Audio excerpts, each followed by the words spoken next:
Meskipun kita tidak pernah melihat Tuhan, tapi akal kita, nurani kita pasti berkeyakinan dan tahu betul pasti pembuatnya itu zat yang super hebat, super bijaksana. Sehingga dalam kategori ini Allah tidak bisa dikatakan suatu yang tidak tersentuh, yang tidak terjangkau. Allah itu adzahir begitu jelas. Nah, sebab itu kenapa sifat mencipta ini yang pertama kali dikenalkan oleh Allah kepada nabinya untuk dikenalkan kepada umatnya. Yaitu disebut Iqra bismi rabbikal ladzi khalaq. Muhammad, bacalah dengan nama Tuhan. Sifat Tuhan yang paling mudah dikenali oleh siapapun adalah sifat pencipta.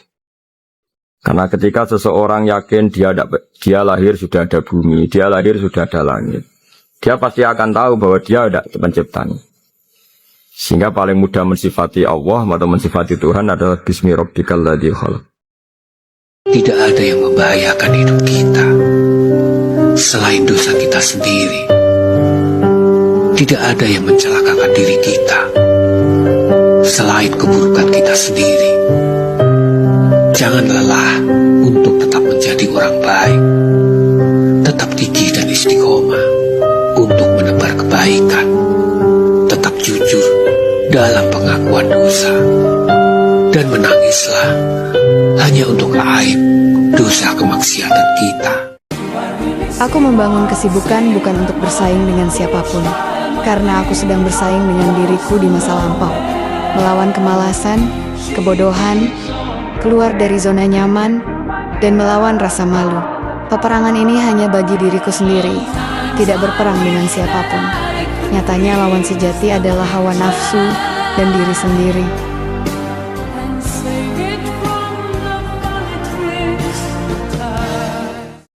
Agama itu dimulai dari kesenangan, happy, farah kalau dalam bahasa Arab al-farah.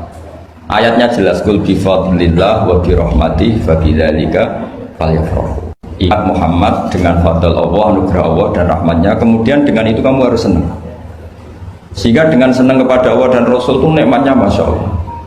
Andai kan senang itu bisa ditakar, orang yang sedang tahajud menangisi dosanya plus menangisi nasibnya kalau di perantauan ini.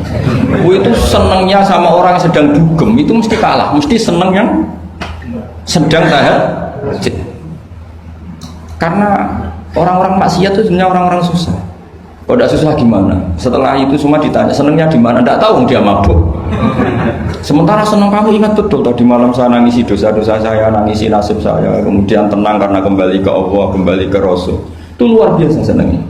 Hubungan kita dengan Allah, saya model goblos kan, sholat ya sholat, rausah takok, nak sholat kalau mlebu swarga napa boten, nak boten nggih rugi Gusti. Lha iku ibadah tujar, ibadah pedagang, ambek pangeran pikirane untung napa rugi. Wonten sing nyembah pangeran, kenapa kan nyembah aku? Wedi mlebu neraka Gusti. Lha iku ya ibadah budak. Dadi nurut mergo wedi dipenjara. Sing wong bener tenan iku ibadah sing ra mikir. Kenapa kan nyembah aku? Nggih panjenengan pantes disembah jenengan pangeran. Wis ngoten tok, selesai. Tapi Allah niku pirsa, watak manusa niku susah kalau berpikir untuk menguntungkan orang lain. Kira usah sok-sokan ikhlas. Allah jelas ngendikan wa ukhdiratil anfusus syuh.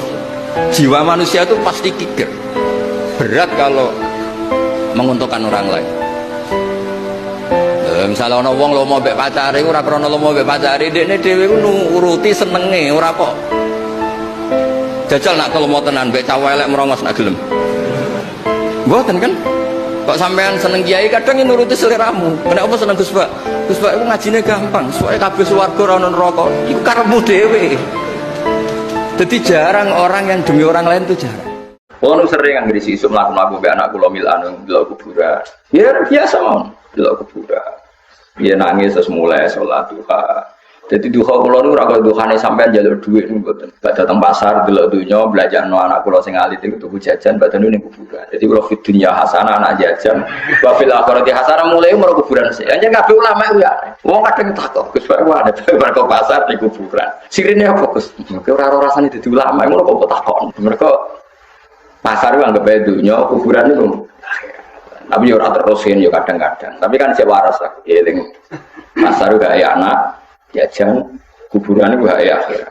Terus arah kuburan itu cara mikir gono, ya Allah orang sebanyak itu cita-citanya hanya satu, ingin dikasih hidup lagi. Kemudian bisa sudah saiki gue di kesempatan mulai seluruh duka rokaatnya juga kesuwen kemari bosan dia wes ngono matur nuwun Gusti kula jenengan takdir sujud. Ana wali ku salat lali tenan sujud ora barbar tapi terkenal wali tenan wong iku sak masjid iku sepakat masyhulun billah ku sujud terus eling pangeran lali Pak Mukhlis nganti ra ngadeg-adeg wong sepakat masyhul billah yo tenang sampai muridnya sing ning safawal yi sampun bareng dene takoki ka'ani ra'aitul jannah wan nar was akhirnya baru rapat ngapunten jenengan pun mboten sangi mami Pak tak sujud mboten baru lho tapi wong e terkenal wali karangane kitab kuwadah kula kenal kan tenak kuwe nek lali utange pinten utange pinten iki kok ngantos njaluk pangeran ngantos jebule tenan rong dina malih omahku disita lho. Kata bapak ini bapak saya, kalau pagi-pagi Abdi Quraisy itu ada orang nyun sewu, orang miskin, sholatnya pas-pasan, pakai celana pendek, pagi-pagi rokok di warung. Bapak itu mesti bilang gini, Hak, aku sing kiai ra mesti sebahagia itu. Sudah marung nggak punya uang ngutang itu nyingkrang bahagianya masya Allah. Itu kata bapak, itu rahmatnya Allah. Orang nggak punya karya, nggak punya prestasi sebahagia itu, jangan diganggu kan.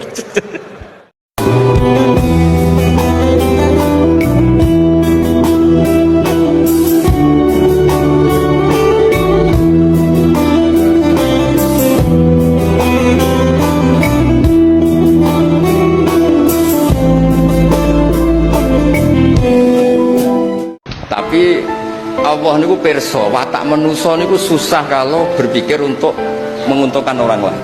Dia ora usah sok-sokan ikhlas. Allah jelas ngendikan wa ukhdiratil anfusus syuh. Jiwa manusia itu pasti kikir. Berat kalau menguntungkan orang lain. Misalnya ana wong lomo mbek pacare ora krana lomo mbek pacare, dekne dhewe ku nuruti senenge, ora kok jajal nak lomo tenan mbek cah elek merongos nak gelem. Mboten kan? Kok sampean seneng kiai kadang nuruti seleramu. Kenapa seneng Gus Pak? Gus Pak itu ngajine gampang, soalnya kabeh swarga ora ono neraka. Iku karepmu dhewe. Jadi jarang orang yang demi orang lain itu jarang.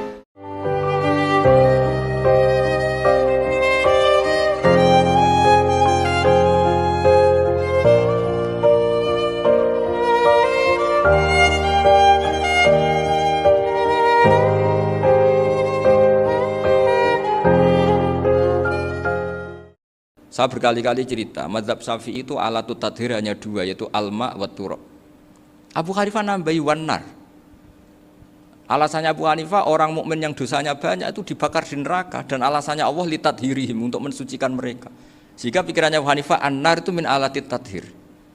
Apa yang terjadi ketika bata itu batu bata yang dibakar, di situ campur teletong, campur apa-apa, itu kalau sudah mazhab Abu Hanifah selesai, sudah suci, karena sudah ngelewatin pembakaran. Meskipun kita tidak akan kalau kehilangan air terus wudhu dengan api, bisa bunyak semua itu. Tapi apapun itu menjadi solusi. Sehingga saya punya kitab namanya Ikhtilafu Malik, Ikhtilafu Malik wa Abu Hanifah atau Ikhtilafu Syafi'i ma Abu Hanifah. Itu kelihatan sekali kalau Abu Hanifah itu nyuruh posisinya kalah. Karena yang ngarang orang-orang Syafi'i. Tapi kalau melihat kitab-kitab kewalian, misalnya di kitab Mizan Kubro ini juga sering disebut itu Mbak Ali Maksum tentang Imam Sa'roni. Berkali-kali beliau mengutip Mizan Kubro. Itu Abu Hanifah adalah orang yang sangat mukasyafah. Wong tua kepen bahagia anak. Akhirnya ditukokno mainan. Tapi anak ini punya cara sendiri untuk bahagia dengan mainan itu. Misalnya dipreteli.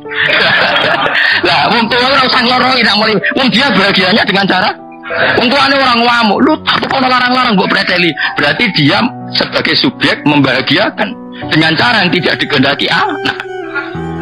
Mana di preteli ya, lu kok sering kalau main anak kulo, di preteli. Kadang bujuk kulo ngamuk kulo seneng, gue curang senengnya di preteli, di preteli. Kau aku senengnya preteli kok. Akhirnya bujuk kulo ya, saya karep-karep sama orang bela itu. Untung cacili itu rai bantah. Wes saiki kowe muni seneng rokok, harusnya seneng disimpen apa dobong aja, Pak. Jawab. Nak jenenge seneng diobong apa disimpan? Saiki cilik seneng mainan, apa disimpan apa diperadali? Lah iku pangeran asline nggih tontonan, ben sing bapake iku sadar. Tapi kalau mau mengingatkan, mbok yo yang jelas, jenenge Quran itu kalamullah. Ya berarti kita cerita tentang hukumnya Allah. Lah kita tidak akan tahu kecuali dengan sanad. Karena hukumnya Allah tidak bisa diduga. Makanya Nabi ancamannya mangqala fil Quran biroi, sebagian riwayat fa'asoba. Nabi itu pernah dawuh fa'asoba. Kalaupun benar, itu tetap falyatabawa maqadahu. Itu kalaupun benar, apalagi salah. Semoga riwayatnya ada yang fa'asoba, tapi sebagian riwayat itu fa'asoba. Nah iswani mulang tafsir, mulang nganggo kitab Pak. Berarti kayak mau maca pendapatnya Imam Suyuti. Imam Suyuti makili pendapatnya gurune sampai Rasulullah Sallallahu Alaihi Wasallam. Lalu gue ora tau ngaji, mau pinter bahasa nas-nisnos seminar tafsir tambah kitab. Yo, gue ngomong pendapat, tentang pendapatnya pangeran. Menurut saya. Menurut saya mbahmu iki Quran, menurut saya itu cocok ora karu-karuan. Iya syariat kok menurut cocok kudu diislamno cocok kudu. Mulange ku Quran mbek hadis iku ora sakral kan, Quran mbek hadis terus muni menurut. Enggak boleh seperti itu. Kita harus terlatih sanad.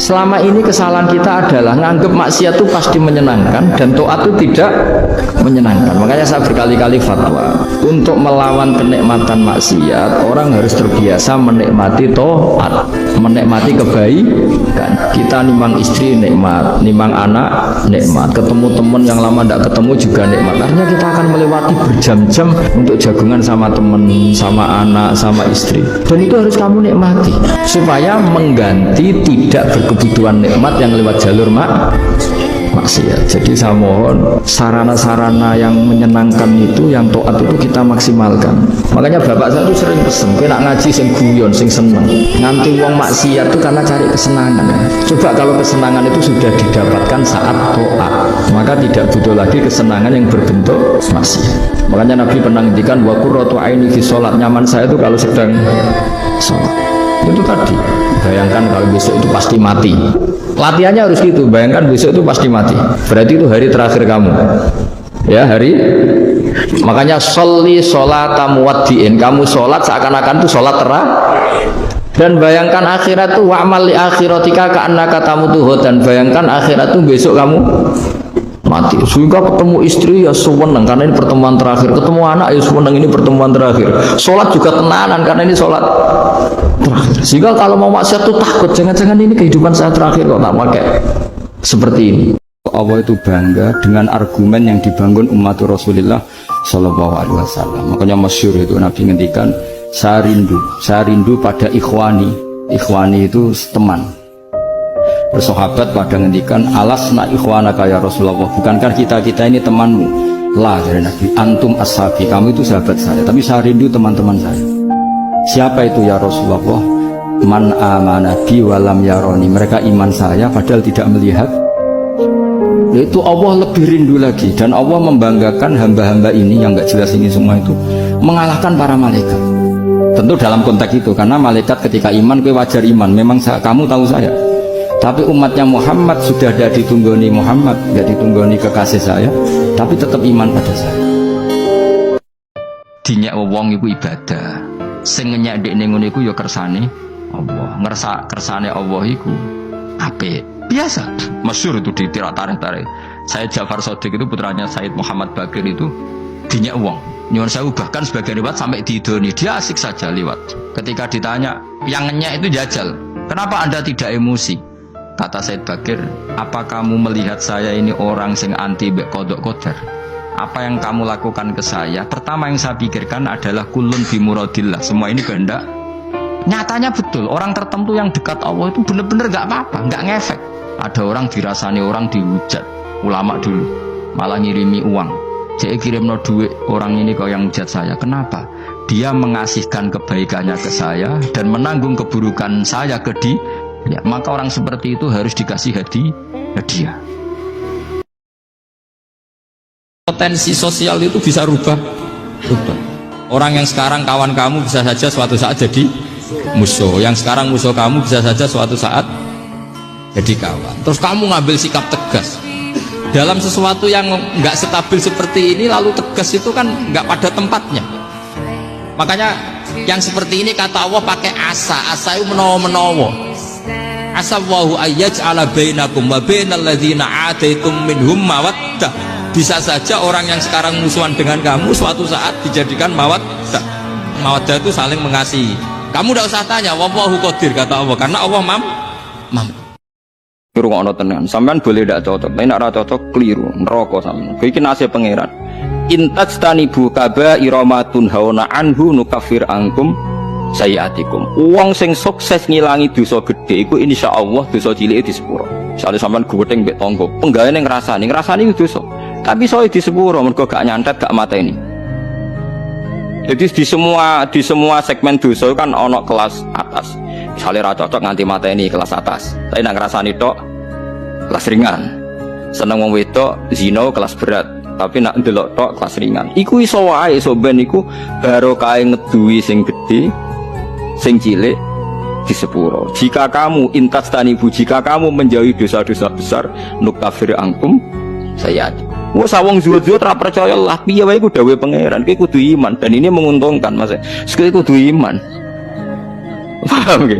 Pokoke anggere hasil ngaduwi sing gedhe, sing cilik di sepuro. Kanya Rasulullah pas nerangno wahyu iku sempat guyon ngene jare Nabi.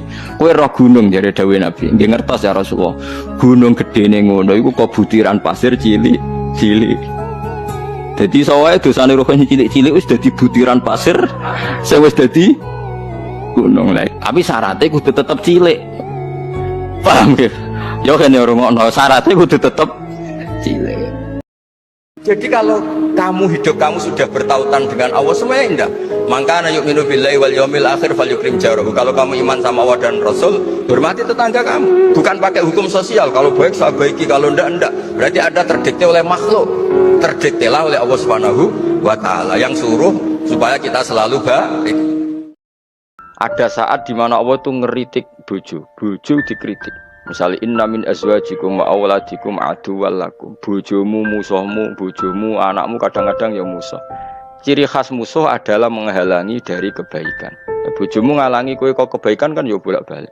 Pengamal rawani, apa-apa rawani. Nah itu nak pas sisi itu ya harus dikritik, disebut aduwwal lakum. Tapi ada sisi-sisi di mana istri itu dipuji pangeran. Allah nak darani bojoku swarga.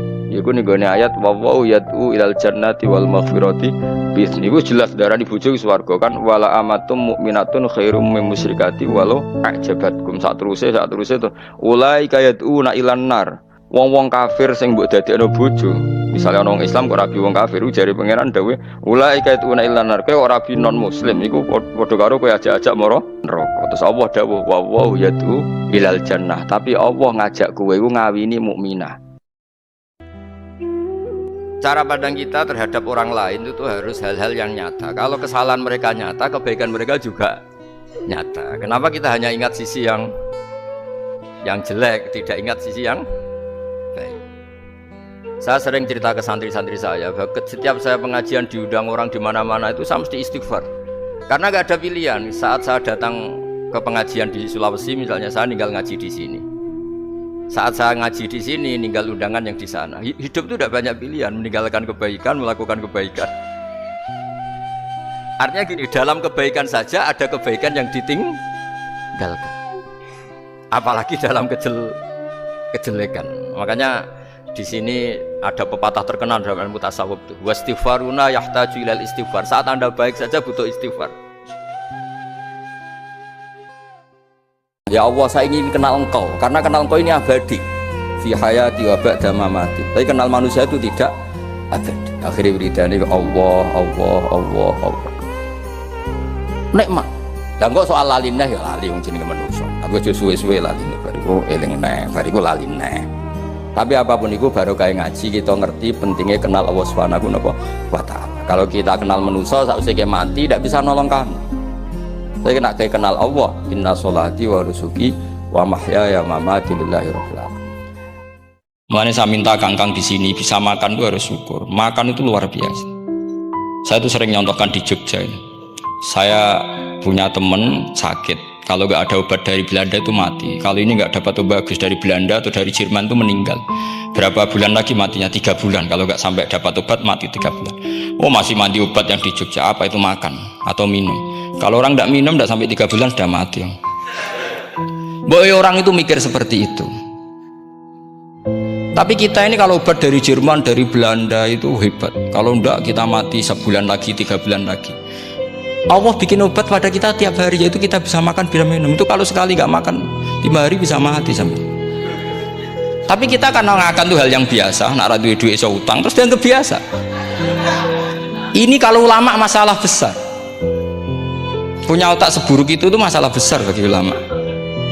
Sehingga Allah tidak malu ketika ngendikan kulu wasrobu, tidak malu karena makan ini urgen, sangat penting. Dan Allah tidak malu meskipun Quran itu temanya kelas tinggi, biasa Allah mengatakan jong kowe kulu minta ibadi marusang nakum, kamu makanlah. Karena minum obat itu kebutuhan kita ketika sakit.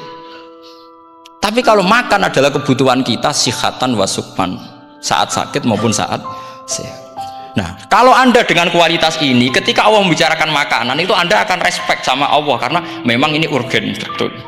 Tapi kalau Anda cara berpikir gini, hanya cari goro ibal ilmu yang aneh, yang seru, kamu baca ayat itu akan menjadi biasa-biasa saja. Dan itu masalah bagi mahabbah Anda pada Al-Quranul Karim. Nate suatu saat ada seorang wali, di mana-mana wali itu gak selerane namung kepengen parak pangeran, buatan kepengen dosa. Singkat cerita si wali ini berdoa di multazam, tempat paling mustajab, ya Allah, takdirkan saya supaya saya tidak pernah dosa lagi. Jadi ndonga supaya ora iso dosa meneh. Iku jawabe pangeran, fa aina ad'u ghufrani, wong iku nek ora dosa iku sifat ghafur ku ora nganggur. Kok Allah niku wis kadung di sifat ghafur, zat sing akeh napa ngapura. Umpama donya iku ora ana dosa, iku sifat ghafurku terus piye? Dan iku sing dadekno tiyang boten terus seneng dosa niku boten, tapi seneng arep-arep rahmati Allah Subhanahu wa taala meskipun keadaannya nate napa dosa. Kemudian itu jadi madhab yang membedakan ahli sunnah dan tidak ahli sunnah. Kamane jadi gerakan ekstrim. Ini ku ahli sunnah ciri khasnya niku mbok wong tahu dosa kaya apa tetap dianggap Islam. Ada kelompok ekstrim khawarij sing darani wong nak dosa niku berarti wis napa ka? Salat ku enake opo? Nabi pertama dadi nabi kegiatannya salat, malah kegiatan pertama kon salat semalam kok full sih. Ngono ku yo do seneng. Salat ku muji pangeran, asik wae pangeran. Iku nek gak nabi mboten saged. Mboten mungkin gimana wong kok orientasine muji pangeran mbek salat coba kalau gak nabi kok apa? Kalau pengaruh kan politikus juga kepen duwe pengaruh kan, raja kepen duwe. Tapi nak salat muji pangeran. Ngono kula niku masih salat kula ra sekathah jenengan, tapi keramat kula sumeneng mbek jenis salat. Tapi kon sholat akeh kok kowe ya mbong, kowe akeh mergo kakean karep. Asline ki ra kepengin sholat, karep pemake. Terus pangeran mbok elok-elokno. Mane ra keramat-keramat. Kau hadir di dalam hidupku karena ada rasa cinta.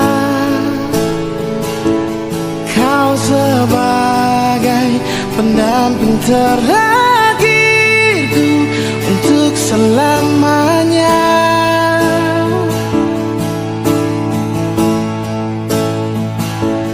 Takkan terganti oleh siapapun, hanya kamu kekasih jiwaku. Meski apapun telah ku jalani, pasti kamu kan lewati. saya setelah sholat subuh. Di hati saya hidup itu ya mau nunggu sholat duhur. Setelah saya duhur, di hati saya mau apa yang ngenteni sholat asar. Saya tidak pernah misalnya ngenteni kepengen sugih, mapan, enggak. Kepengen dihormati orang, enggak. Dan kalau kamu bisa gitu, itu berarti 24 jam kamu dianggap sholat sama Allah Subhanahu wa Ta'ala. Nanti lisan atau mulut itu disiksa Allah dengan siksaan paling pedih di atas organ tubuh yang lain. Terus lisan komplain sama Allah, lima tu'adzibu, kenapa engkau menyiksa seperti ini ya Allah? Terus dijawab, kharajat minka kalimatun balagot masyarikal ardi wa magharibaha fasufika bihad damul haram wa ukhida bihal malul haram wantuhika bihal farjul haram.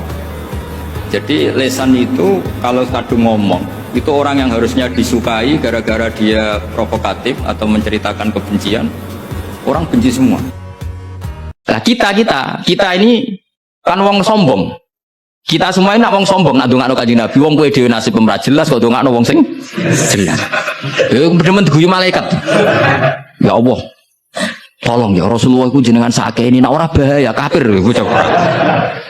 Maka ketika kita baca sholawat kepada Nabi itu bentuk taduruk kita, bentuk DPDP kita. Ya Allah, jasanya Nabi yang begitu banyak, saya tidak mungkin membalasnya. Sehingga urusan balas membalas budinya saya pasrahkan jenengan. Sehingga sholawat dari kita itu pengganti doa jazallahu anna Muhammadan bima huwa ahlu.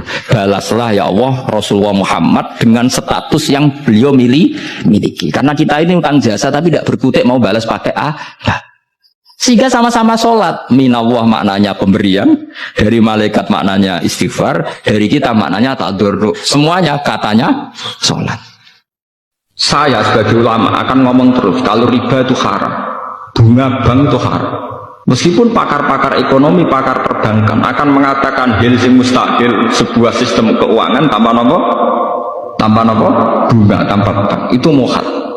Tapi kita sebagai ulama harus ngomong terus riba itu haram. Saya tuh pernah ketemu sama orang yang membidangi perbankan.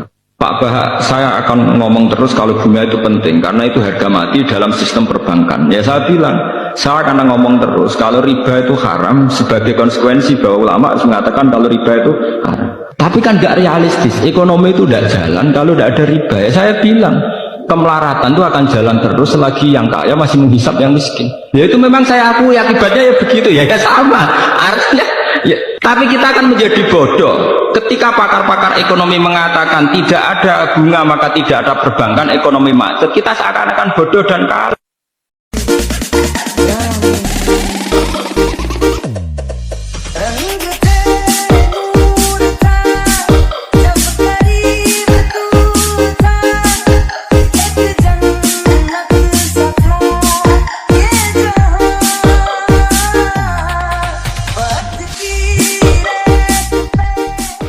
Ketika kita mati, yang kita kenang di dunia itu hanya sujud. Karena kita ini di dunia disuruh sujud. Orang dikon sugih, orang dikon jabat, kon sujud. Soal sugih malah itu biasa lah. Kita sudah sujud. Berarti punya nikmat yang untuk membeli surga. Kemudian setelah sujud yang dapat surga, kamu ngeluh perkara ra sepeda motor, perkara ra sugih, iku teko eleke ngono. Dengan status sujud yang seperti itu dan fungsinya seperti itu, faedahnya seperti itu. Kowe sujud kok kesusu tangi ku piye? Wong nanti itu yang menyelamatkan kamu dan identitas kamu indah Allah. Mulai kalau nak sujud tuh tak nikmati tenan. Matur nuwun Gusti jenengan negeri kula sujud. Ini identitas saya. Apa kata-kata hari ini? Salah makan aja bisa sakit, apalagi salah orang. Mungkin aku tidaklah sempurna, tetapi hatiku memilikimu sepanjang umurku. Mungkin aku tak bisa memiliki dirimu seumur hidupku. Allahumma sholli ala sayyidina Muhammad wa ashhadu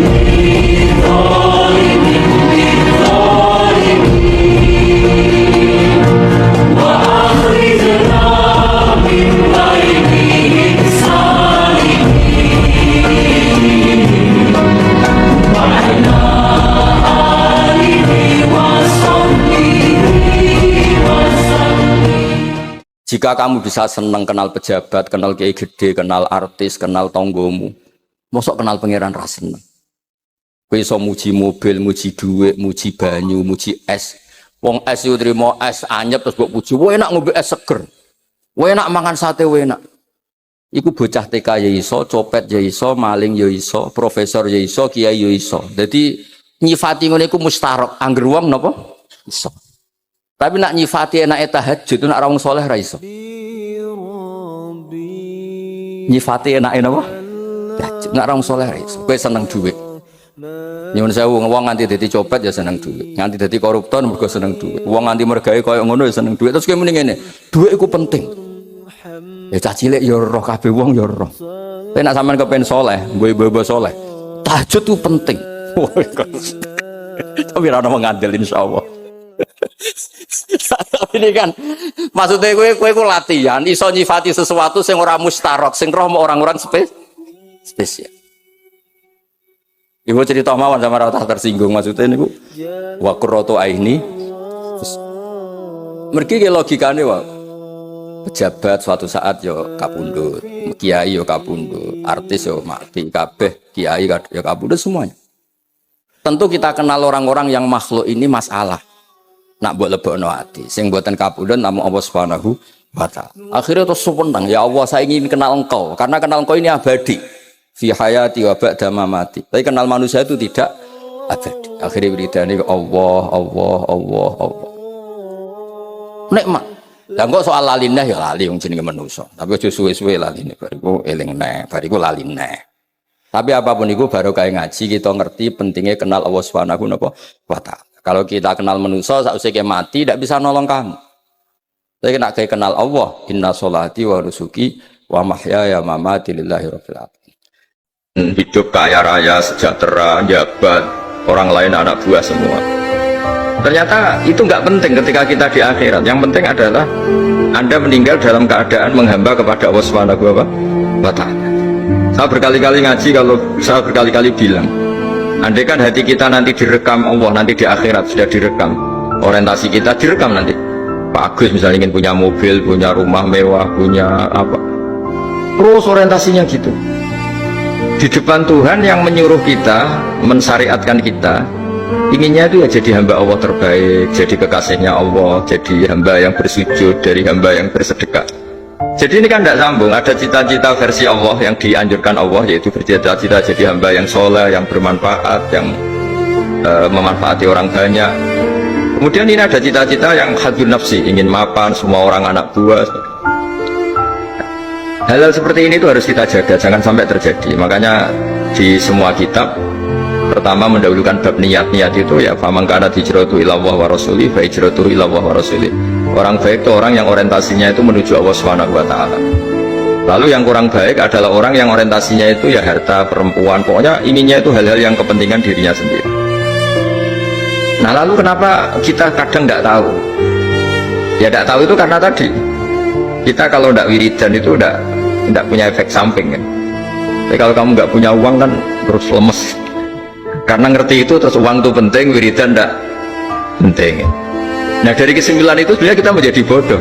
Karena menjadi bodoh ketika Anda meninggal ternyata uang ini nggak penting, wiridan ini penting. Tapi tahu kita terlambat setelah kita meninggal. Saya berkali-kali fatwa untuk melawan kenikmatan maksiat orang harus terbiasa menikmati taat, menikmati kebaikan. Jangan kira kita nimang istri nikmat, nimang anak nikmat, ketemu teman yang lama tidak ketemu juga nikmat. Artinya kita akan melewati berjam-jam untuk jagungan sama teman, sama anak, sama istri. Dan itu harus kamu nikmati supaya mengganti tidak berkebutuhan nikmat yang lewat jalur maksiat. Jadi saya mohon sarana-sarana yang menyenangkan itu, yang taat itu kita maksimalkan. Makanya bapak saya itu sering pesen, kowe nak ngaji sing guyon, sing seneng. Nganti wong maksiat itu karena cari kesenangan. Coba kalau kesenangan itu sudah didapatkan saat taat, maka tidak butuh lagi kesenangan yang berbentuk maksiat. Trik nyabari bojo, wono wali pun ape mulai kita tuan deh sing wedok.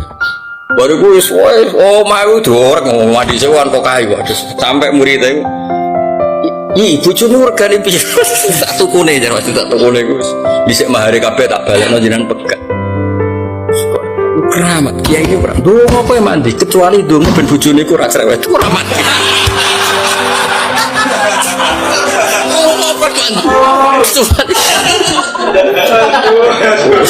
Wah, iku nyang ngadepi bojo ribet.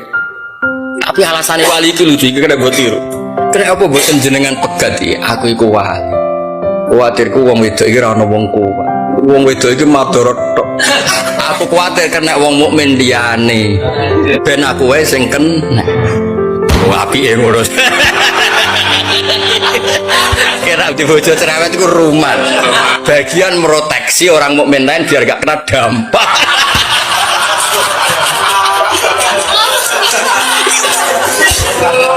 Oh nek wali ku ya aneh-aneh. Oh nek sekarang saya berkali-kali cerita kalau ngaji, saya sekaligus kampanye.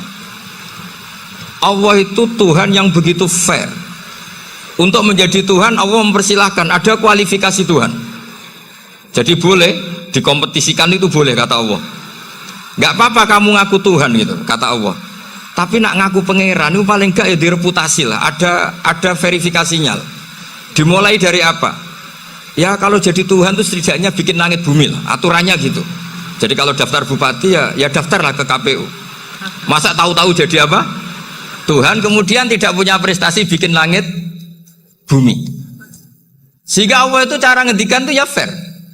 Qul ara'aytum ma tad'una min dunillah aruni madza khalaqu minal ardi am lahum syirkun fis samawat. Coba yang kamu tuhankan selain saya, prestasinya apa? Ketika saya bikin bumi itu apa ikut bikin? Terus am lahum syirkun fis samawat. Kalau bikin langit, kalau nggak bisa ya urun lah gitu. Urun semen apa urun bego, pokoknya urun lah gitu. Urun ora, gawe bumi ora, ngerti-ngerti ngaku jadi pangeran. Kul hatu burhanakum. Jadi ya kan ya lucu kan, lah yo gak gawe langit bumi, gak ada prestasi terus ngaku sebagai apa? Tuhan. Sehingga fair.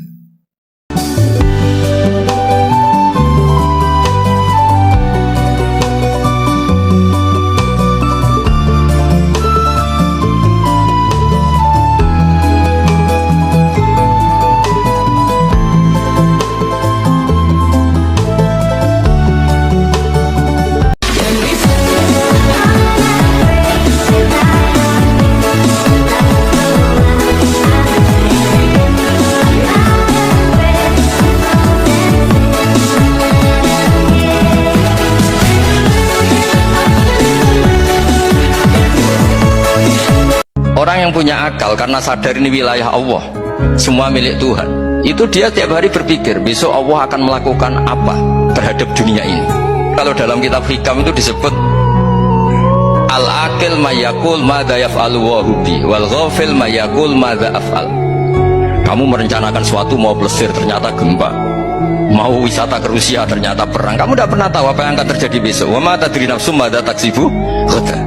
Tapi anda semua kita ini sering punya jadwal permanen. Makanya saya kalau diundang siapa saja di sana takdir. Yang jelas Gus ini acara penting.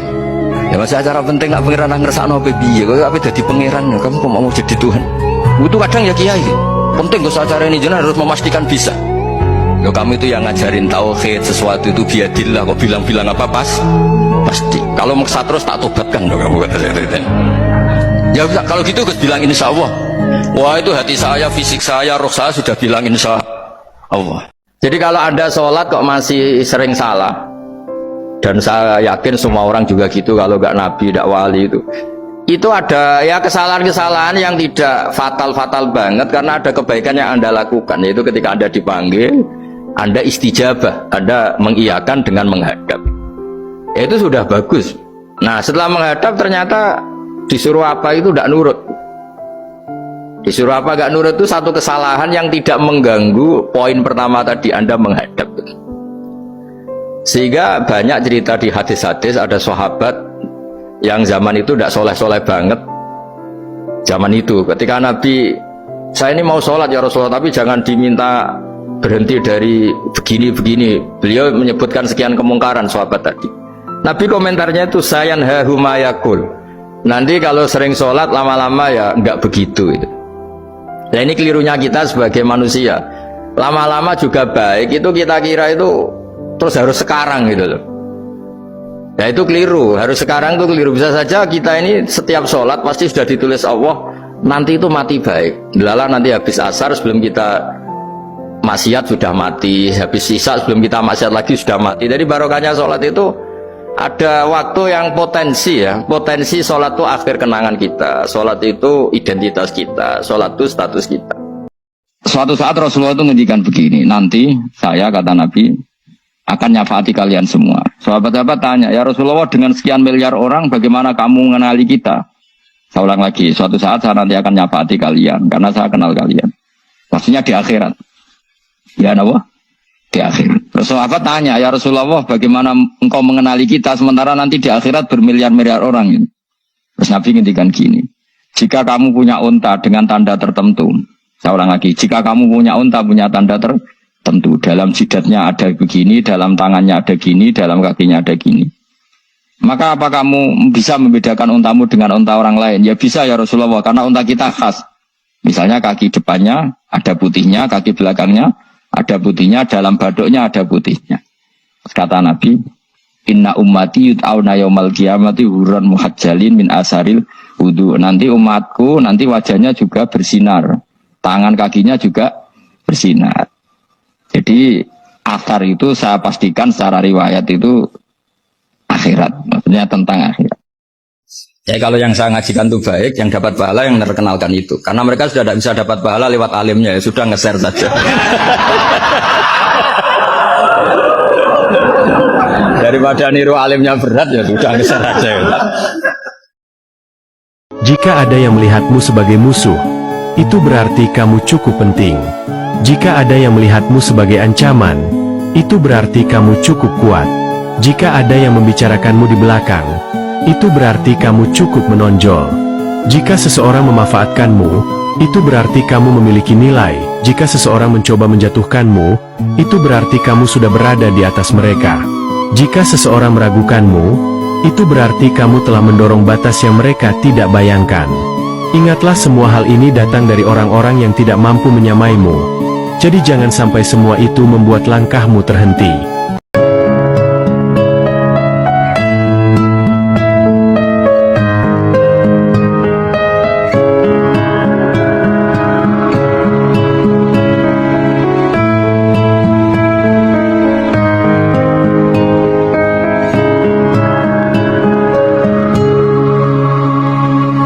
والنور يهدي الحائرين ضياء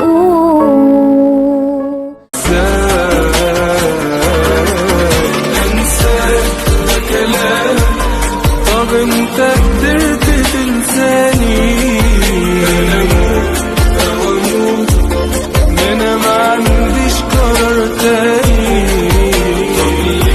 بنبعد لو كانت غلطتي سامحني